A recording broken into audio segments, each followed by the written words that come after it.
Labdien! Šodien mēs esam Olainas pirmajā vidusskolā, un mēs esam Latviešu valodas un literatūras kabinetā, vai ne? Tā var teikt, Ina? Tiekamies ar Latviešu valodas un literatūras skolotāju Inu. Mans vārds ir Osvalds Zebris, es esmu rakstnieks un žurnālists, un esmu diezgan aizrautīgs arī šīs lasīšanas iniciatīvas atbalstītājs un dalībnieks, gribētu teikt pat tā, jā. Bet šodien mēs runāsim par grāmatām, kā parasti šajās intervijās, un par lasīšanu, bet varbūt vispirms mēs varētu iesākt ar to, kā jūs, Ina, šeit nonācāt pirmajā vidusskolā Olainas, un cik sen jūs šeit strādājat, un jā, kāds bija šis ceļš?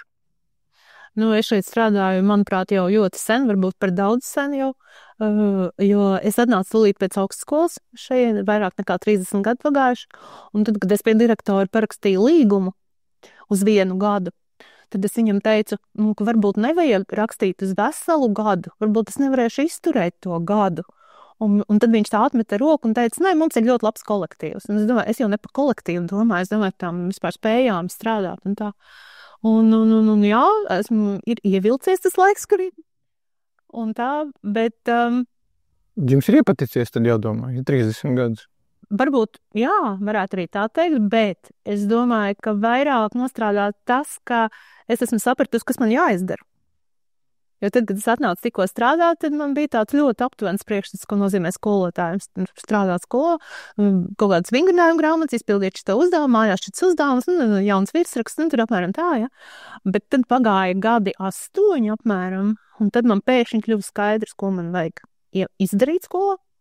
Un, kad es pateicu savai augstskolas pasniedzēju Valdei Čakarai, es teicu, ka es gribu iemācīt bērniem pareizi rakstīt, un otrs, es gribu, lai viņi pēc skolas beigšanas lasa grāmatas. Es 2 lietas gribu. Un viņi man teica, ka es neizdarīšu nevienu, ne otru. Bet kā jums liekas, jūs izdarat vienu vai otru vai abus? Es domāju, ka mazliet jā. Cik ir manos spēkos. Vismaz, es tajā virzienā eju. Man ir tāda mērķtiecīgas darbības, lai es to izdarītu. Jo es esmu novienkāršojusi visu gramatikas valodu līdz minimumam, lai saprastu, ko vajag, lai varētu pareizi rakstīt. Un es esmu izkodusies cauri milzīgiem grāmatu kalniem, lai saprastu, ko vajag iedot izlasīt, lai ievilinātu lasīšanā. Tā kā man pašai tāda sajūta, ka es eju tajā virzienā, jā. Labi, bet ja par rakstīšanu vairāk vai mazāk ir skaidrs, pat man, ka tur ir likumi, vai ne? Ja tev ir likumi, tad tu viņiem var vai sekot vai nesekot, tu viņus var zināt vai nezināt, un no tā ir atkarīgs rezultāts, vai ne? Bet, salīdzinoši vienkārši mēs saprotam to, ka iemācoties šos likumus, mēs arī visdrīzāk vairāk vai mazāk mācīsim rakstīt gramatiski pareizi. Bet ar to lasīšanu ir krietni komplicēti. Tur nav nekāds tāds likuma krājums, kas pasaka, kāpēc vajag lasīt un kā lasīt pareizi un kā iesākt un kāpēc šitās grāmatas. Tur viss ir diezgan intuitīvi, vai ne? Bet kā tad jūs panākat to, ka lasa? Pie tam auditorija jums nav tā vienkāršākā. Ko es panāku to, ka lasu? Es esmu skolotāja, man ir savi instrumenti, man ir e-klasa. Man ir kaut kāda tāda, diezgan, neteiksim, represīva, bet diezgan stingra noteikuma. Ka tev ir vai jālasa vai nav jālasa. Attiecīgi, tev tu tiec novērtēts tā vai labāk vai sliktāk. Bet es redzu, pamazām es redzu, ka, piemēram, bērni lasa, un tad vienā brīdī viņi jau sāka uzprasīties, un tad apmēram iesakiet man kaut ko. Jūs taču zināt, kas man patīk. Vai jūs zināt kaut ko līdzīgu, piemēram, 3 draugiem? Vai es tikko izlasīju Sievieti baltā, lūdzu man kaut ko līdzīgi iedodiet, man ļoti patīk tas laikmets, un tad jau aiziet tā lieta. Tad jau ir skaidrs, kā aizies. Vienīgais man ir tāds, es, piemēram, pati sastādu sarakstus vidusskolēniem. Piemēram. Ja. Un vidusskolēni viņi lasa 4 gadā, 2 semestrī, un tad viņi izvēlas grāmatas no tā saraksta, un arī es viņiem par tām grāmatām stāstu. ka tur ir stāstīts par jaunu cilvēku, ko viņš tur jaunu cilvēku memoāru, ko viņš domā par sevi, par pasauli, kā viņš sev atrod un tā. Un tie bērni, tad viņi ieklausās tajos stāstos visos. Šī grāmata, piemēram, ir par karu, šī ir par mīlestību, šī par to. Šī tajā grāmatā vispār ir ļoti interesants un sarežģīts sižets un tā. Un viņi ieklausās, un tad viņi arī izvēlas attiecīgo to lasāmvielu, un ļoti bieži ir tā, ka viņi uzķers. Piemēram, tikko vienreiz viena meitene mēs runājām par to, ka rakstnieks tur piedzimst vai rodas nejauši vai kā, un es saku, ko mēs darītu, ja nebūtu Bredberijs? Un viena meitene saka, nebūtu mans mīļākais rakstnieks. Bet tiešām arī 3 draugus, piemēram, lasīt. Dievs, tas ir elementāri, jā, tā ir jau tāda klasika. Es varbūt tos 3 draugus retāk tā kā iedod, tāpēc, ka tā ir ļoti bieziņa un grūti to apjomu tik galā, jo ir jau treniņi un ģimene un visas lietas, bet, piemēram, Rietumfrontē bez pārmaiņām. Bet tomēr, kas ir tie āķīši? Jūs teicāt, aizķer uzmanību, es pastāstu par grāmatu vai pastāstu par autoru. Jūs droši vien, ir kaut kādi novērojumi, kas viņus aizķer šos jaunos cilvēkus? Tas, ka jūs tā ļoti sadzīviski vienkārši iztulkojat to grāmatu, vai? Nē, es domāju, ka viņi pieķer uz tam, ka viņi ļoti bieži, vai viņi varēs vai nevarēs identificēties ar kaut ko. Vai ar situāciju, vai ar to varoni. Restīvi, vai tur būs tā kā gandrīz par mani? Jā. Vai es atradīšu vismaz savu kaut kādu, savu pieredzi, vai savu nākamo pieredzi, vai kaut ko es gribētu piedzīvot. Vai man izdosies kaut ko tādu atrast, ja? Jo piemēram, bērni arī, ka viņi lasa, ja. Es atceros, man meita, kad lasīja Trokšņaciem bērnus, ja, tad viņa lasīja un raudāja vienā brīdī, un es saku, kas notic? Es gribu ar tādiem bērniem draudzēt. Un viņš atrod kaut ko, kas viņu, tā kā pieķer piesien, un visos tajos, vai kaut ko viņš nekad nav pazīnis, un pēkšņi tas kaut kas jauns ļoti. Jo bija Salaspilī viens skolotājs, viņa teica tā, ka lasīšana ir pieredze pirms pieredzes. Kā, tu vēl to neesi piedzīvojis, bet tu grāmatā jau to piedzīvo. Un restīvi tev veidojas ļoti daudz dažādas situācijas, tādas kā matrīces galvā, kas teorētiski varētu. Ja viņas piepildās dzīvē, tad tu jau apmēram zini. Tu jau to kaut kur esi dzirdējis. Ļoti iespējams, ka tu kļūdīsies kurā tajā situācijā, vai ne? Bet tu to kaut kur esi dzirdējis, un tas kaut kur jau bija. Un tad viņiem aiziet. Tā. Bet ļoti daudz arī bērni, viņi iziet cauri tam visam procesam, un viņi neatrod to savu. To savu āķi viņi neatrod, un kaut kas nav noticis, nav piedzīvojis to vienu grāmatu, jo es vienmēr, kad viņi ir izstāsti, vai ne, par tām grāmatām, es vienmēr pajautāju, kā tev bija, tev patika, salīdzinot ar visu, ko tu tur esi lasījis, un tā. Un tad viņi pasalīdzina, jā, ka šī bija ļoti laba, jā, šī nebija tik laba, un šo bija ļoti viegli lasīt, šo bija ļoti grūti lasīt. Ir man pat bijuši bērni, kuri, vienkārši no aizkustinājums, es atceros Marģera Zariņa Trauksmēnē 33, man viena meitene, viņa izstāstīja, un beigās viņa ar asarām gandrīz aizrijās. Es teicu, kas noticis, tik ļoti aizkustinoši? Viņa teica, nē, es tik ļoti lepojos ar sevi, ka es tiku tam pāri, kas bija tik grūti. Bet viņi to ir izdarījusi, un es pilnīgi, jo ir jau tādi bērni, kur iesāk, mums ir tādas tiesības arī, nelasīt, kā Penakam bija rakstīts, tur iesāc, un tev neiet. Labi, izvēlies citu. Bet vai nav tā, ka, es zinu, ka parasti, kad runā par lasīšanu, sevišķi attiecībā uz bērniem un jauniešiem, it kā ir vienmēr tāda tieksme racionāli pamatot to lasīšanu, ka tas tev kritisko domāšanu dos un tur plašāks redzesloks un kaut kā.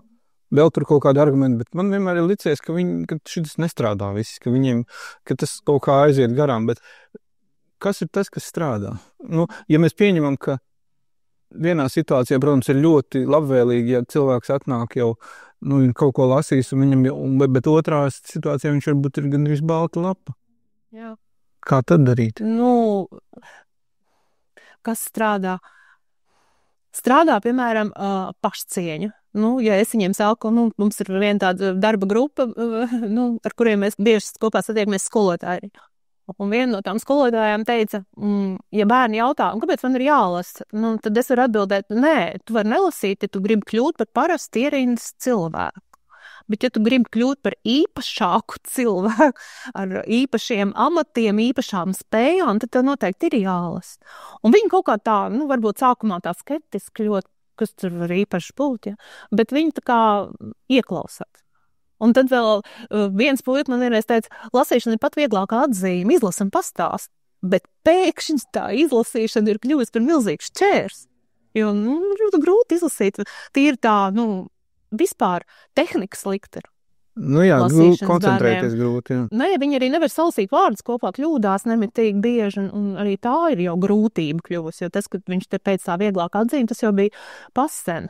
Un vēl arī viņiem var stāstīt arī daudz, piemēram, viena meitene un vienreiz pateica tā, nav jālast. Un tas bija 12. klases pašas beigas. Viņa teica, nevajag lasīt, vajag dzīvot. Un tad es viņai teicu, ja tu nebūtu tik daudz izlasījis, tu nemūžam nevarētu šādu teikumu izrunāt. Es tev neienāk prātā šāda doma. Un viņa tā ar nožēlu, viņa saka, jā, to mēs vairs nevaram pārbaudīt. Kā būtu, ja būtu? Jo galvenais, ja man liekas, labi, tur valoda un vispārējais, tikko es izlasīju arī to grāmatu, lasu tā tad esmu. Bet, man liekas, ka galvenais tas, ka tev vispār ir kaut kāda iespēja nepieņemt pilnīgi visu, ko tev piedāvā, atrast vēl kaut kādus citus valodiskus brīnumus bez Facebook virsrakstiem, kaut kādas tādas interesantas lietas, jo man vienreiz atkal bija interesanti, ka viena meitene atkal viņai lasīs uz laiku, kad tulko to literatūru, tur bada spēles krēslu, tur citādiem kaudzēm, vienkārši ļoti daudz, bet tādu. Un pēkšņi viņa izlasīja Repša salvas kliedzienu. Viņa saka, kāda valoda. Es saku, kur ir, ko tu lasi tos primitīvos gabalus tos, kur te ir tā valoda, un kad spēj tā novērtēt. Bet, teiksim, ja salīdzinu, varbūt ne pirms 30 gadiem, bet, es nezinu, kādus 10-15 gadus atpakaļ, un tagad tie jaunie cilvēki, kas pie jums nonāk klasē, cik viņi ir daudz lasījuši pirms tam? Ļoti maz.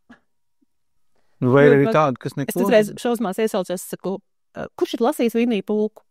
Tikai viens, kurš tajā manā sarakstā paņēma Vinniju Pūku un izlasīja. Pārējie nav. Es saku, Dievs, ar ko es atrodos vienā telpā. Tad, tās grāmatas, bērnu grāmatas, par kurām man ir priekšstats, kad viņas varētu izlasīt. Nē, bet tāpat laikā, piemēram, Grega dienas grāmatas viņi ir izlasījuši. Un tā ir atkal cita paudze. Jo man atkal liekas tā, ka man ir 3 bērni ļoti dažādos vecumos, un tad, kad maziņš bija Roberts, kam tagad ir 20, tad viņš bija ļoti aizrautīgs Potera lasītājs, viņš ļoti mazā vecumā jau izlasīja visu Poteru, visus tos ķieģeļus. Un tad, bet tas skaitījās tā kā, tā nepārāk Poters, tā. Kaut gan man pašam arī ļoti patīk. Bet tagad jau izlasīt Poteru, tas ir... Jā, tā ir augsts pilotāža. Jā. Tā kā faktiski tā lasīšana, kaut kāda... Krītas, ļoti krītas, jā.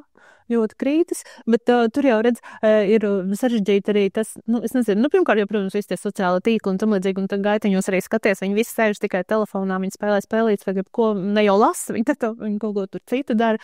Tas ir viens, jā, tas tā. Bet man ir tāda sajūta, ka šie jau ir bērni, kuri ir piedzimuši tiem, kuri jau ar tiem telefoniem ir sēdējuši.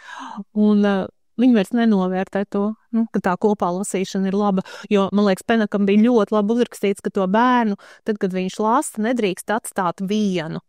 Kad, lai viņš nav, piemēram, tur iemet viņu istabā, aizver durvis lasi. Tas noteikti nestrādās, tas būs šausmīgi slikti un vēl otrādi nostrādā. Jo viņam vajag klātbūtni, viņam vajag, lai ar viņu pārunā. Cik tālu tu esi ticis, vai tu tiki līdz tam notikumam? Kas tev tur likās smieklīgs? Man smieklīgi likās tur tā vieta, ja? Vai tur, piemēram, kā tev liekas, viņš tur pareizi darīja vai nepareizi, un ko tu darīt? Un visu laiku ar viņu ir jārunā. Un tāpēc es viņiem arī bieži vien saku, es saku tiem vecākiem arī, jūs gatavojat vakariņas, un bērns sēž un skaļā balsī lasījums priekšā, lai jums nav garlaicīgi, piemēram, ja? Jo ja viņš ir viens pats, tad viņš savā istabā, un tad viņam droši vien dators, telefons, viņam nebūs nekādas, pilnīgi, es jau esmu pesimistisks, man tāda sajūta, ka, no laba prāta bērns, vairs neņems grāmatas un nelas. Bet jūs nesagaidat tādu brīnumu, ka lasīšana varētu kļūt stilīga? Atzimšana, jā. Ka tā varētu būt kaut kāda kontrakultūra, tā kā protests. Visi tur sēž telefonos, es ar grāmatu. Ja es reiz biju Leipcigas grāmatu tirgu, un pa ceļam uz turieni, mēs sabiedriskā transportā, man šķiet, ka es kaut ko līdzīgi redzēju, jo visi apkārt tur čato un kaut ko, un daži sēž, arī saģērbušies atšķirīgi no pārējiem, un tā uzkrītoši lasu.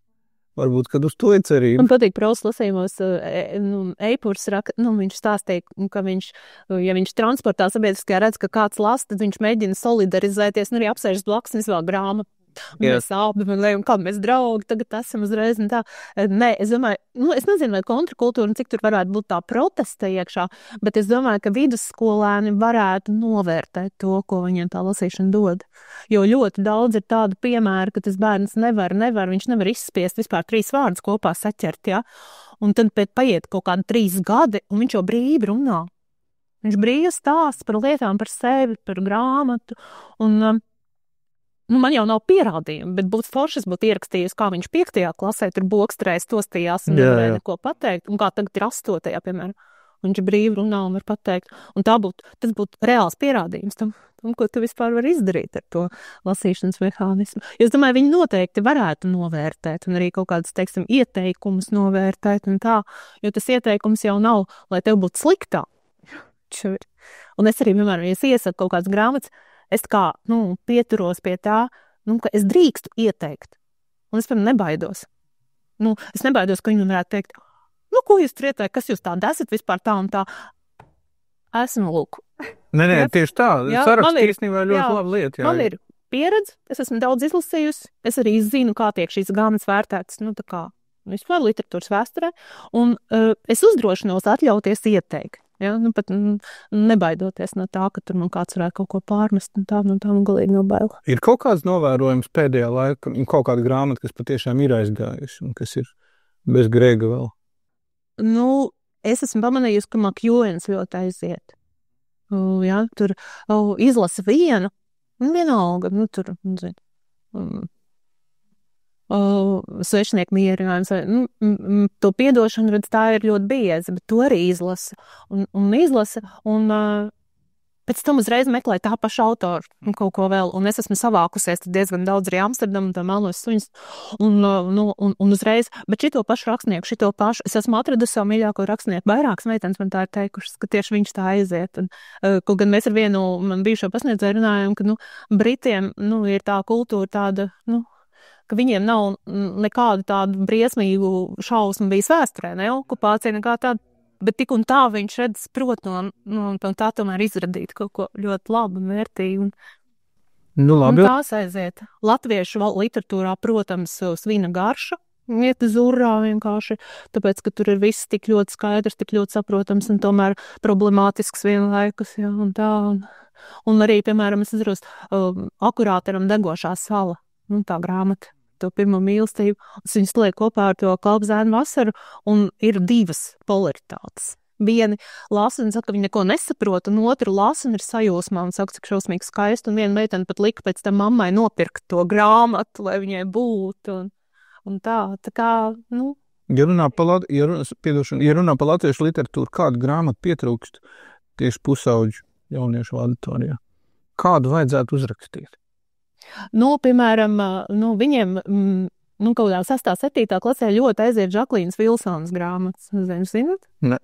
Un tā Žaklīna Vilsona, viņa raksta par tādiem ļoti tādiem sarežģītiem punktiem tā pusauģa dzīvē. Ja? Piemēram, vecāku šķiras.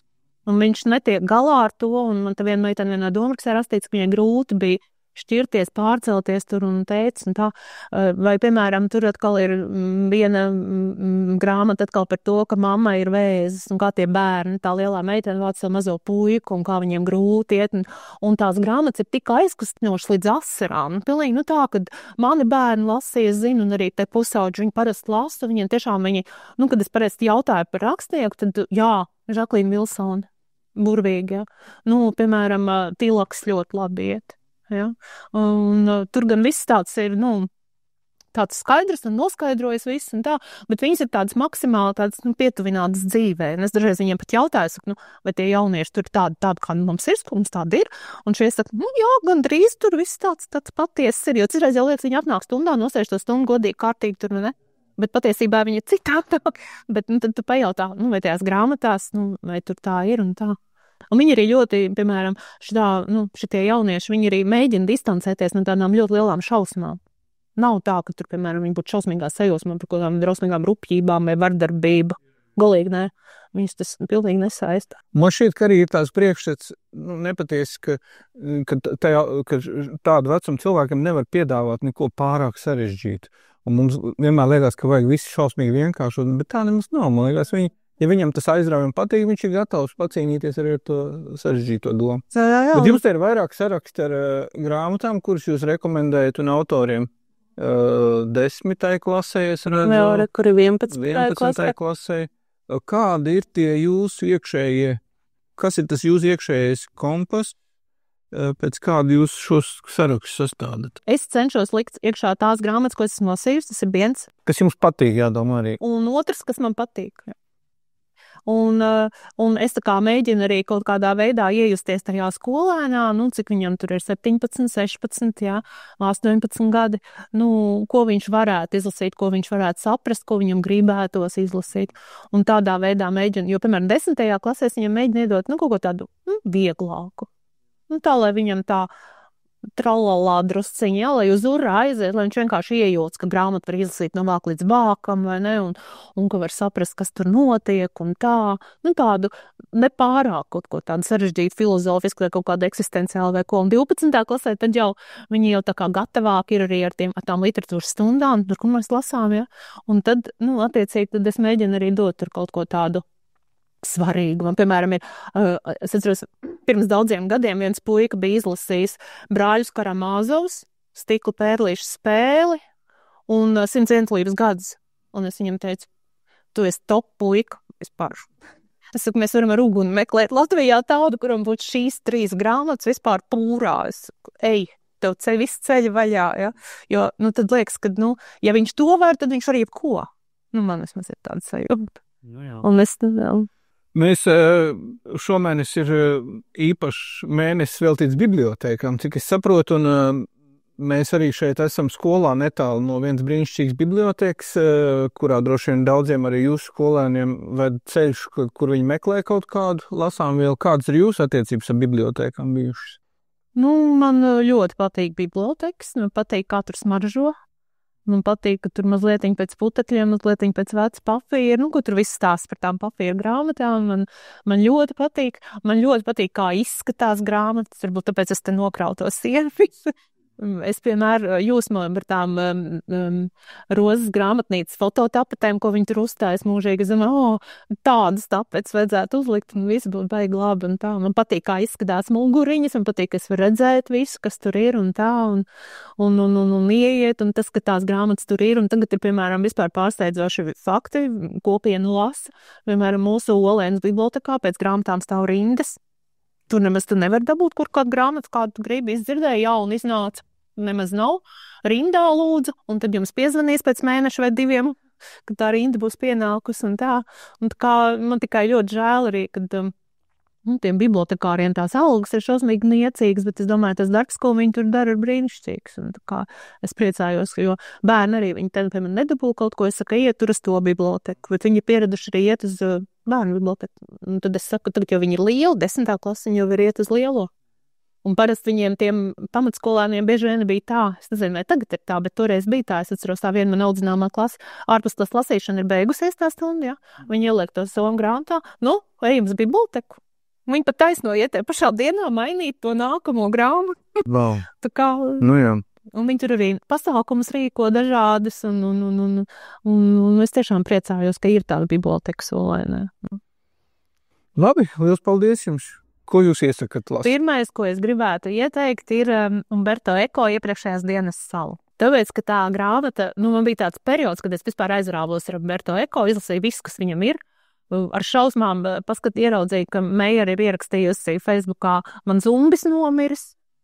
Un ļoti iepatikās vispār viņa rakstības stils. Tā grāmata ir tik bagāta ar visu, ko tie ir kaut kādi senu gadsimtu atklājumi, dažādu literatūras stilu paraugi, intrigas, kaut kādi šādi tādi, pat uz kriminālu literatūru velkoši tādi fragmentiņi. Un viss ir tik... priecīgā stilā un veidā uzrakstīts, ka man vienkārši likās, ka lūk, tā ir īstā Stikla pērlīšu spēle, tāda mūsdienās, ka tu tās kultūras vērtības tik daudz zini, tu vienkārši visu ar viņām spēlējies. Pastāst vienu, otru, trešo, iepini vienu, vēl kaut ko. Tik ļoti man tā grāmata patika, un es atceros vienai klasē izstāstīju to grāmatu, pēc vasarā izlasīts un brīnišķīgi grāmata. Un otrā dienā viens puika tāds sadrūms. Es saku, kas noticis? Tētis nepērk iepriekšējās dienas salu. Un tad es viņam 12. klasē izlaidu vēl uzdāvinājumu, lai cilvēkam tiedz. Tiešām, un man ir ļoti bēdīgs prāts, ka mums, tuvākajā apkārtnē nav, piemēram, Neglīta un vēsture tā grāmata, vispār nav bibliotekā pat paņem. Nevis tad, kad nopirkt nevarētu, bet vispār nevar. Un šī tā jāizlas, neesmu lasījis. Šausmas. Bet, jā, es arī direktoram uzdāvināju. Viņš nebija tik lielā sajūsmā. Viņš ielasīs, un tad būs sajūsmā. Varbūt. Tad Stikla pērlīša spēle. Tā ir grāmata, kas mainīja man dzīvi. Jā. Tad es biju vienā ceļojumā Amerikā, kur bija ļoti daudz dažādu izklaižu. Mēs tur pēc koncertiem visi tur atpūšamies, basēns un visas pārējās lietas. Un viena meitene istabiņā, vasarā, istabiņā Amerikā sēž, lasa Stikla pērlīša spēle. Es domāju, ko tu dari, par ko tai grāmatā ir, kāpēc tev viņi ir jālasa tagad? Un viņi man tur tā kā izstāstīja, jā, drusciņi, un tad es viņu izlasīju, tas ir vienkārši, tas ir, man liekas, tāds meistardarbs. Jā, un augstā dziesma intelektam, gudrībai, vispār visam, kas vispār ar prātu, ar jūtām ir saistīts, tas bija kaut kas tāds, jā, man bija 24 gadi, kas to grāmatu izlasīja, un tas bija milzīgs lūzums manā biogrāfijā, un uzreiz tā likās, ka pasaule ir citādāk nekā man līdz tam šķita, un es bieži vien pat mazliet ar humoru vai bez, saku tā, es zinu, kura ir pasaulē labākā grāmata. Un šeit ir kura? Stikla pērlīša spēle. Kā jūs zināt? Es zinu. Viss. Ja? Varbūt tu domā, ka cita ir pasaulē labākā grāmata, bet es domāju, ka šī, un es esmu piedzīvojis, ka bērni, es piemēram vienmēr man ir tāda grāmatvedība, 12. klase beidz klase, kurā viens vai divi ir izlasījuši, vai neviens, vai līdz pusē viens. Tā, es skatos, kā var, kas ir spējīgs. Tad man ļoti, ļoti patīk Virzas Biķeris. Man liekas, ka brīnišķīga grāmata, un tas stāsts par to dedzināšanu. Liela atļaušanās tam laikam. Jā. Un arī šim laikam. Brīnišķīgi tāda jūtekliska, ļoti ārkārtīgi skaista. Un es atceros, kā mums Eichvalds lekcijās deklamēja to. Tieši no Biķera viņš tur lasīja, met vienu rozi tumssarkanu un aizvērtām acīm ir tāda sajūsma, un kad viņi tikko parādījās, es uzreiz viņu nopirku. Un vispār bērniem ir parādīt, kas ir faksimila izdevums. Un tā. Un pēdējā ir no šī saraksta Gundegas Repšas 7 stāsti par mīlu. Viņa man bija ļoti liktenīga, ka viņa tikko iznāca, es biju tikko sākuši šeit strādāt. Un man likās, tā valoda ir tik ļoti ievelkoša, tik ļoti apburoša, tik dziļa un tāda, un es nevarēju no tās grāmatas vispār, šī nav tā grāmata, jo tai grāmatai man bija tāds stūrīts atlocījies, un to es esmu pazaudējusi dodot lasīt visiem. Šī ir cita, bet man viņa vienmēr stāvēja somā, un man bija tāds brīdis, kad man likās, ja viņa man nav somā, tas ir sliktāks nekā maks nav līdz. Man bija tāda atkarība gandrīz. Bet šī tiešām Repša ir viena no labākajām. Ļoti, man arī ļoti toreiz patika un tā. Es savukārt iesaku pilnīgi jebko no Regīnas ezers. Es šajā gadījumā paņēmu līdzi tātad pat ar savu vēju. 2 daļās bija plānot vēl 3. daļa, bet tā nav iznākusi. It kā esot uzrakstīta. Tā es esmu dzirdējis, bet iznākusi nav. Bet daļai uzrakstīta, nezinu. Lielā mērā stāsts rakstnieka stāsts par rakstīšanu. Par to, kā notiek rakstīšana, kāpēc viņi notiek un ko cilvēks piedzīvo rakstīdams. Tā kā Regīna ezera, manuprāt, ir vismaz 20. gadsimta augstākā virsotne latviešu literatūrā, tad es viņu arī iesaku.